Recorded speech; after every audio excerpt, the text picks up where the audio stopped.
If you don't do these three things when you're building a $20,000 custom sauna, you're going to end up wasting your money.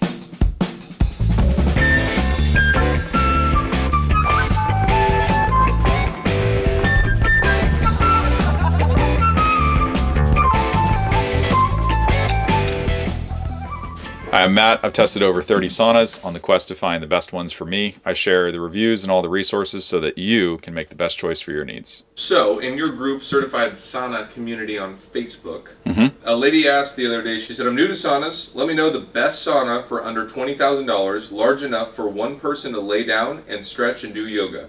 Looking for infrared and would love to also have the option of a traditional sauna as well. That sounds like a custom sauna room. Do you know if they're doing a construction project? Building a house, maybe doing a master bath renovation? It does seem like they're doing a renovation to the house. Okay. Yeah, I mean, most of those are going to be something you'd want to contact a GC for so they can actually make modifications to any load-bearing walls or actually turning a room into, a hybrid combo sauna. Out-of-the-box options would be a yoga sauna from Clearlight, or something like that has removable benches. Probably a Heavenly Heat combo unit that has infrared and traditional. Those are low EMF. However, I think their current model lineup is probably not big enough, unless you're short, to do yoga and stretching in there and accommodate everything that you want.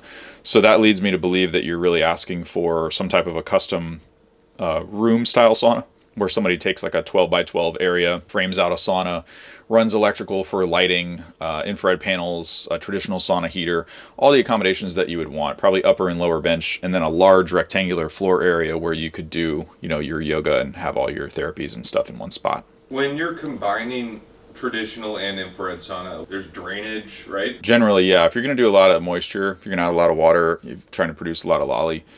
In the traditional sauna sense, number one, you're going to want some ventilation. Number two, you would want external ventilation for when you're done with the sauna if it's connected to an interior room, because you don't want the steam or the lolly over the course of months or years of using this to escape into and get trapped in, an area that has drywall that's not moisture protected. So you would want an exhaust fan also if this is part of a renovation. Other thing that led me to believe that she's looking to build a custom sauna is the price. Most saunas on the market today are not 20 grand. Generally, that's a price point where you're involving someone building things to your specs, and it sounds like her requirements would need that in order to hit all those criteria. But you asked a great question. You said, some of the limitations of combining infrared and traditional are, there's a limitation when you put electronics in a traditional sauna on how much moisture you can incorporate in there. Because if you're going to saturate that thing to where it has so much steam in it, to where there's moisture running down the walls and everything else, during your build, you really have to accommodate what would be called rain screens or hoods. Just like you would do window flashing over an exterior window.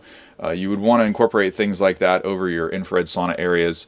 You would want to position electronics either behind a glass panel or in an area where there is not high moisture accumulation. So usually down low by the entry door, things like that. You wouldn't do something like these pre-made saunas where they're up high, really close to a corner. Your experience would be short-lived. Your potential for shorting is, going to go up dramatically. And you definitely want to use a grounded system so that if you did have any issues, there's no possible safety problem. If you're asking me what I would do, I don't particularly like to have space in the sauna to work out. I usually do my workouts in the gym followed by a sauna session. So it's more of like stretching / relaxation time for me. Not everybody's like that. The reason that I bring that up is that I would prefer a smaller cubic footage sauna, even if it's custom, even if it's next to my shower or built into my bathroom, because everything gets easier. The heat up time is going to be faster because you're heating up a smaller room, right? Your ability to place heaters in strategic points to hit the organs is a lot easier because it's a smaller room and you have control over the direction of where those things are pointed. When you have a large family style sauna room or a traditional Finnish sauna where you're sitting, on the upper bench or something like that, you're really relying on the humidity accumulation up top in the sauna to replicate or do that. And so you're trying to fill that with as much, steam, heat, moisture, whatever, lolly, in order to surround the body and really get the full experience. So the larger that room is, the more heat power, I was going to say a horsepower joke, but it doesn't really compute. The more, heat you required to produce in order to fill that space. with the same amount of heat as if it were smaller. So for me, I think somewhere in the like the medium size, not a super oversized sauna, but not super small to where you can't actually move around. Kind of like we're sitting in this thing. This would be a terrible recommendation for something like this lady is asking for, because she might be able to turn sideways and like put a leg up or something, but she'll never be able to do a yoga stretch in here. And so sizing, that's usually why you get a GC involved, somebody that has experience, building saunas, so they can advise you on these things. This isn't really something that you throw together. You got to have the proper moisture barriers and insulation so it doesn't take forever to heat up. Yeah, so there's some pre and post construction stuff that would be top of mind for me.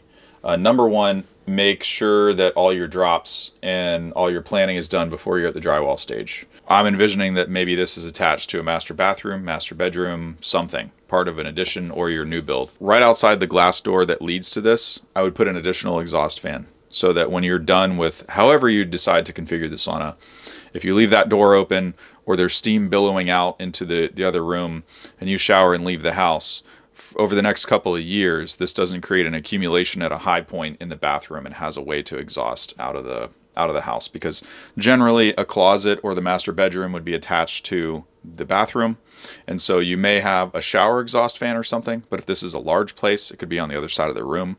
So we want to kill the accumulation of this billowing out into adjacent spaces before it has a chance to get to the closet, your clothes, the master, anything like that. Number two would be, if you're going to do a lolly, if this is a slab on grade build, definitely put a drain in the floor in the right place, or at least stub up for something in case you want to add it. Same thing for your pigtail drops. If you know that you want to have a 240 volt supply somewhere in this, make sure you drop that before you're at drywall stage on the rest of the house, especially if you think you can wait to do the sauna.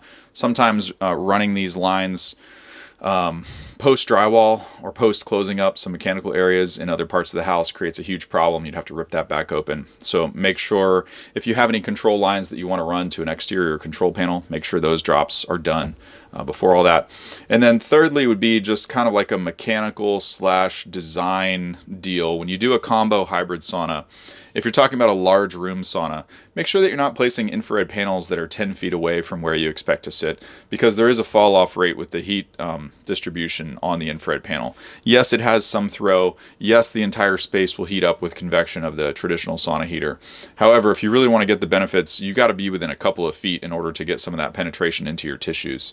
So number one, on my list would be sauna heater layout, to make sure that you're, not forcing that to happen, but you're making sure that your seating positions are in alignment with, hey, let's get benefit from these things that we're spending money on. Why I didn't put this as number one. Wrap this, if you're building a custom sauna, wrap the sauna room in R30 to R40 insulation. Whatever that means to you. I don't care if you have to use rock wool comfort board. I don't care if you have to hire a spray foam guy and on the outside of your foil barrier between your tongue and groove and your exterior sheathing, spray it from the outside if you're worried about VOCs in the sauna. I don't care if you use doubled up fiberglass insulation.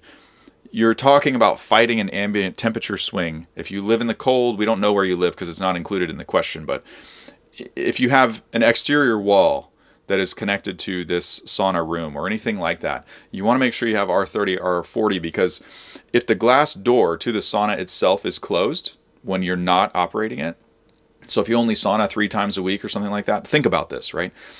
Your house doesn't have a heating duct that's going to pump heat or anything, AC, to control the ambient temperature in the sauna when the glass door is shut, right?